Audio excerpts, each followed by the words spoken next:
আসসালামু আলাইকুম রহমতুল্লাহ। জাবালের রহমত পাহাড়ে আমরা এখন অবস্থান করছি।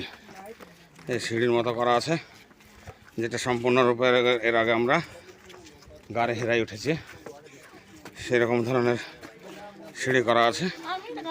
আমরা এই সিঁড়ি দিয়ে উপরের দিকে উঠছি।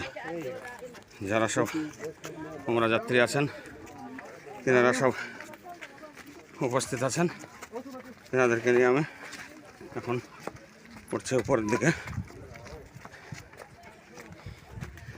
যত তাড়াতাড়ি পারবো আমরা ইনশাআল্লাহ দেখে ফিরে আসার চেষ্টা করবো এবং নিচে নামবো। জাবালের রহমত, জাবালের রহমত।